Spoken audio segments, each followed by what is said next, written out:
ವರ್ಷಕ್ಕೆ 30 ಟ್ರಿಲಿಯನ್ ಮರಗಳು.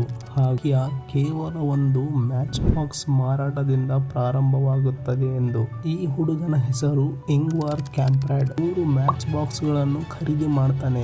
ಐಕಿಯಾ ಎಂಬ ಕಂಪನಿಯನ್ನು ರಿಜಿಸ್ಟರ್ ಮಾಡ್ತಾನೆ. ಆತ ಬಂದಿದ್ದ ಅದೇ ವಸ್ತುಗಳನ್ನು ಮತ್ತೆ ಮಾರಾಟ ಮಾಡ್ತಾನೆ. ತನ್ನ ಕ್ಯಾಟಲಾಗ್ ನಲ್ಲಿ ಫರ್ನಿಚರ್ ಸೇರಿಸ್ತಾನೆ. ಕಡಿಮೆ ಬೆಲೆಗೆ ಫರ್ನಿಚರ್ ತಂದು ಮಾರಾಟ ಮಾಡೋಕೆ ಸ್ಟಾರ್ಟ್ ಮಾಡ್ತಾನೆ. ಡಿಸ್ಲೆಕ್ಸಿಯಾದ ಕಾರಣ ಅವನಿಗೆ ಪ್ರಾಡಕ್ಟ್ಗಳ ಹೆಸರು ನೆನಪಿನಲ್ಲಿ ಇರ್ತಾ ಇರಲಿಲ್ಲ. ಇದಕ್ಕಾಗಿ ಅವನು ಫರ್ನಿಚರ್ಗಳಿಗೆ ಈಸಿಯಾದ ಸ್ವಿಡಿಶ್ ಹೆಸರುಗಳನ್ನು ಕೊಡ್ತಾನೆ. ಇದರಿಂದ ಕಸ್ಟಮರ್ಗಳಿಗೆ ಆರ್ಡರ್ ಕೊಡುವುದು ಈಸಿ ಆಗುತ್ತೆ. ಇದೇ ಒಂದು ಪಾಯಿಂಟ್ ಐಕಿಯಾದ ಸಕ್ಸಸ್ಗೆ ಕಾರಣವಾಗುತ್ತೆ. ಇಷ್ಟೊಂದು ಬೇರೆ ಬೇರೆ ಕಂಪನಿಗಳ ನಡುವೆ ಆರ್ಡರ್ ಪಡೆಯುವುದಕ್ಕೆ ಒಂದೇ ಒಂದು ದಾರಿ ಇತ್ತು. ಪ್ರತಿ ಕಂಪನಿ ಇನ್ನೊಂದು ಕಂಪನಿಗಿಂತ ಕಡಿಮೆ ಪ್ರೈಸ್ಗೆ ಫರ್ನಿಚರ್ಗಳನ್ನು ಕೊಡುವುದು. ಆದರೆ ಪ್ರೈಸ್ ಕಡಿಮೆ ಮಾಡಿದರೆ ಅದಕ್ಕೆ ಕ್ವಾಲಿಟಿ ಕೂಡ ಕಡಿಮೆ ಮಾಡಬೇಕಾಗಿರುತ್ತೆ. ಅದೇ ಸಮಯದಲ್ಲಿ ಇಂಗ್ವಾರ್ ಐಕಿಯಾದ ಮೊದಲ ಸ್ಟೋರ್ನ ಓಪನ್ ಮಾಡ್ತಾನೆ. ಅಲ್ಲಿ ಅವನು ಫರ್ನಿಚರ್ನ ನೇರವಾಗಿ ಡಿಸ್ಪ್ಲೇಗೆ ಇಡ್ತಾನೆ. ಇದರಿಂದ ಡೆಲಿವರಿ ಖರ್ಚು ಕಡಿಮೆಯಾಗುತ್ತೆ.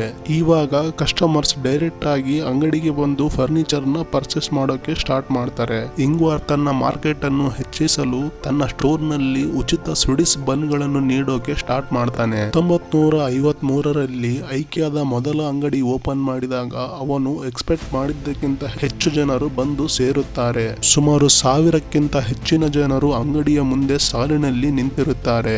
ಇದಕ್ಕೆ ಮುಖ್ಯ ಕಾರಣ ಏನಂತ ಸ್ವಿಡಿಶ್ ಸರ್ಕಾರ ಎಲ್ಲರಿಗೂ ಉಚಿತ ಮನೆಗಳನ್ನು ಕಟ್ಟಿಸಿಕೊಟ್ಟಿರುತ್ತೆ. ಇದಕ್ಕೆ ಫರ್ನಿಚರ್ ಮಾಡಿಸುವುದು ಎಲ್ಲರ ಒಂದು ಅಗತ್ಯವಾಗಿರುತ್ತೆ. ಇಂಗ್ವಾರ್ ಜನರಿಗೆ ಕ್ಯಾಟಲಾಗ್ ಗಳನ್ನು ಪೋಸ್ಟ್ ಮಾಡುತ್ತಿದ್ದರು. ಫಿಸಿಕಲ್ ಸ್ಟೋರ್ ಇದ್ದ ಕಾರಣದಿಂದಾಗಿ ಜನರು ಡೈರೆಕ್ಟ್ ಆಗಿ ಅಂಗಡಿಗೆ ಬಂದು ಫರ್ನಿಚರ್ ಗಳನ್ನು ಖರೀದಿ ಮಾಡ್ತಾ ಇರ್ತಾರೆ. ಇದು ತನ್ನದೇ ಆದ ಅಂಗಡಿಯನ್ನು ತೆರೆದ ಮೊದಲ ಮೇಲ್ ಆರ್ಡರ್ ಕಂಪನಿ ಆಗಿರುತ್ತೆ. ಈ ಅಂಗಡಿಯ ಜೊತೆಗೆ ಇಂಗ್ವಾರ್ ಒಂದು ಸ್ವಿಮ್ಮಿಂಗ್ ಪೂಲ್ ಅನ್ನು ಕೂಡ ಕಟ್ಟಿಸ್ತಾನೆ. ಜನರು ಔಟಿಂಗ್ಗೆ ಬಂದಾಗ ಸ್ವಲ್ಪ ಶಾಪಿಂಗ್ ಕೂಡ ಮಾಡ್ತಾ ಇರ್ತಾರೆ. ಐಕಿಯಾ ತುಂಬಾ ವೇಗವಾಗಿ ಯಶಸ್ಸಿನ ಮೆಟ್ಟಲುಗಳನ್ನು ಏರ್ತಾ ಇರುತ್ತೆ.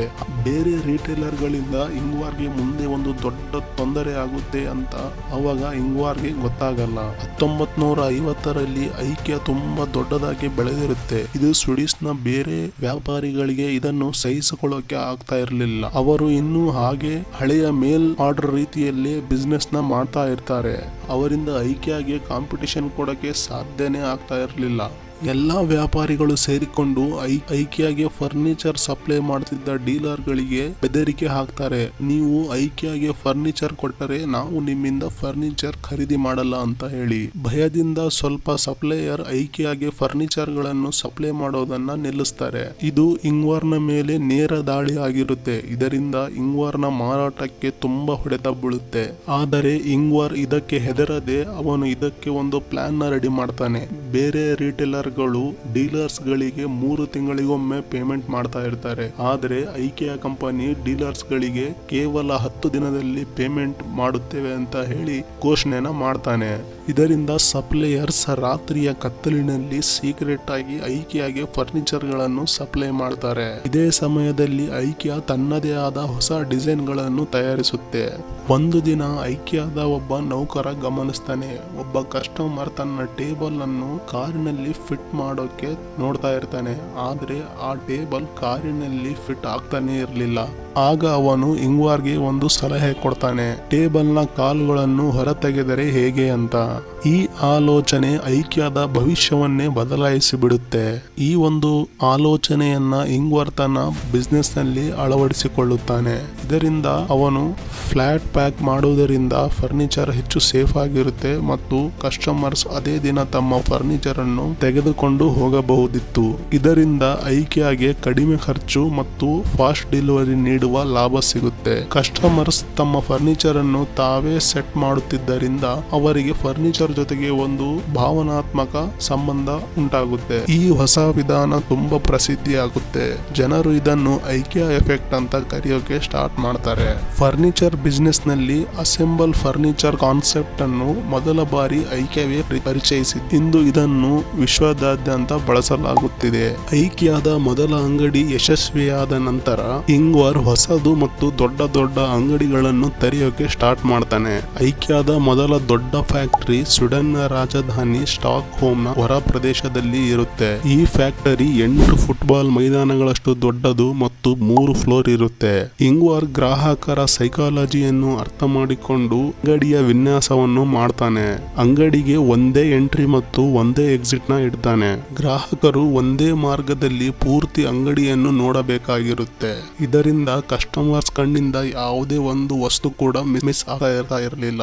ಹೀಗಾಗಿ ಕಸ್ಟಮರ್ಸ್ ತನ್ನ ಲೀಸ್ಟ್ ನಲ್ಲಿ ಇಲ್ಲದೆ ಇರೋ ವಸ್ತುಗಳನ್ನು ಕೂಡ ಪರ್ಚೇಸ್ ಮಾಡಿಕೊಂಡು ಹೋಗ್ತಾ ಇದ್ರು. ಐಕ್ಯಾದ ವಿನ್ಯಾಸ ಕಸ್ಟಮರ್ಸ್ ಹೆಚ್ಚು ಸಮಯ ಅಂಗಡಿಯಲ್ಲಿಯೇ ಕಳೆಯುವಂತೆ ಇರುತ್ತೆ.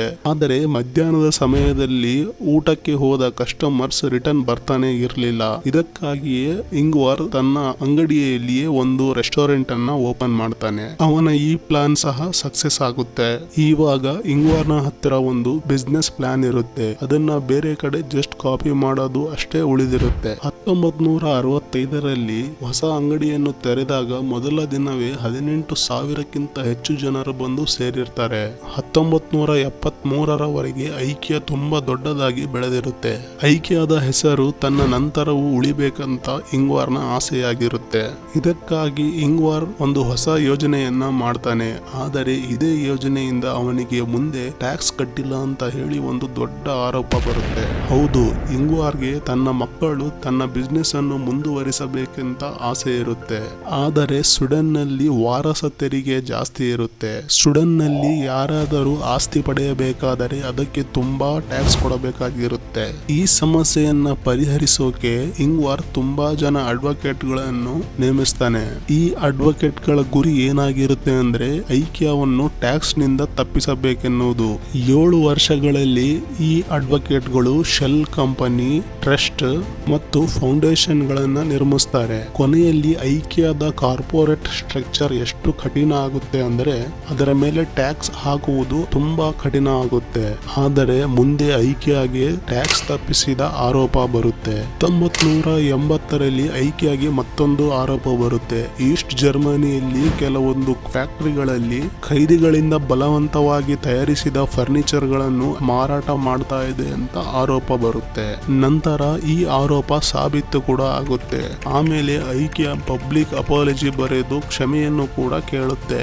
1990ರವರೆಗೆ ಐಕ್ಯ 70 ಅಂಗಡಿಗಳನ್ನು ತೆಗೆದಿರುತ್ತೆ. 2018ರಲ್ಲಿ ಐಕ್ಯದ ಫೌಂಡರ್ ಇಂಗ್ವಾರ್ ಕ್ಯಾಂಪ್ರಾಡ್ ನಿಧನರಾಗ್ತಾರೆ. ಇಂದು ಇಡೀ ಪ್ರಪಂಚದಲ್ಲಿ 470ಕ್ಕಿಂತ ಹೆಚ್ಚು ಐಕ್ಯ ಅಂಗಡಿಗಳಿವೆ. ಪ್ರತಿ ವರ್ಷ 2,000ಕ್ಕಿಂತ ಹೆಚ್ಚು ಹೊಸ ಪ್ರಾಡಕ್ಟ್ ಗಳನ್ನು ಮ್ಯಾನುಫ್ಯಾಕ್ಚರ್ ಮಾಡ್ತಾರೆ. ಈ ಪ್ರಾಡಕ್ಟ್ ಗಳ ವಿಶೇಷತೆ ಏನಪ್ಪಾ ಅಂದ್ರೆ ಇವತ್ತಿಗೂ ಪ್ರತಿಯೊಂದು ಪ್ರಾಡಕ್ಟ್ಗೂ ಈಸಿಯಾದ ಸ್ವೀಡಿಶ್ ಹೆಸರನ್ನೇ ಕೊಡ್ತಾರೆ. ಇದಕ್ಕೆ ಕಾರಣ ಏನಪ್ಪಾ ಅಂದ್ರೆ ಇಂಗ್ವಾರ್ ಕ್ಯಾಂಪ್ರಾಡ್ಗೆ ಇದ್ದ ಡಿಸ್ಲೆಕ್ಸಿಯಾದ ಕಾಯಿಲೆ.